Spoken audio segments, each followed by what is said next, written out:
গত কয়েকদিনে নেটপাড়া উত্তাল অস্কার জয়ী সুরকার আর রহমান ও সায়রা বানুর বিবাহ বিচ্ছেদের ঘোষণা নিয়ে। স্ত্রী সায়রা বানুর সঙ্গে তার ২৯ বছরের দাম্পত্য জীবন শেষ হচ্ছে এমন খবরে অবাক ভক্ত অনুসারীরা। বিস্তারিত দেখুন রিপোর্টে।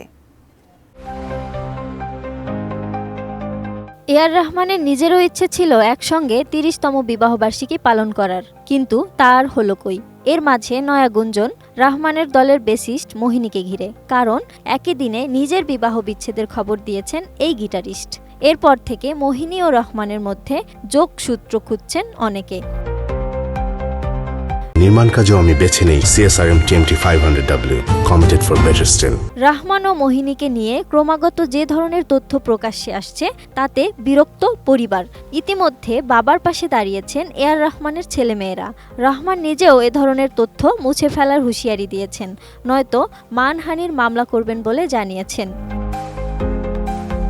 এরই মধ্যে ইন্ডিয়ান এক্সপ্রেসকে দেয়া এক সাক্ষাৎকারে সায়রা বলেন, বেশ কয়েকদিন ধরেই আমি অসুস্থ, সেই কারণে চেন্নাই ছেড়ে মুম্বাই এসেছি। আমি সবকিছু থেকে বিরতি নিতে চেয়েছিলাম। আসলে সব ইউটিউবার ও সংবাদ মাধ্যমের কর্মীদের অনুরোধ করছি, রহমানের নামে কোনো খারাপ কথা বলবেন না। তার কোনো দোষ নেই, তার মতো মানুষ হয় না। আমার দেখা সেরা মানুষ রহমান। এই বিচ্ছেদ নিয়ে আর রহমানের স্ত্রীর আইনজীবী বন্দনা শাহ ভারতীয় গণমাধ্যমকে জানিয়েছেন, দীর্ঘ তিক্ততা এই বিচ্ছেদের নেপথ্য কারণ।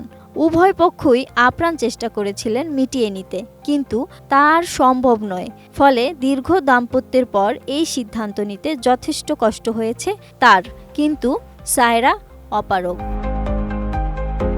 Desk report, ATN news.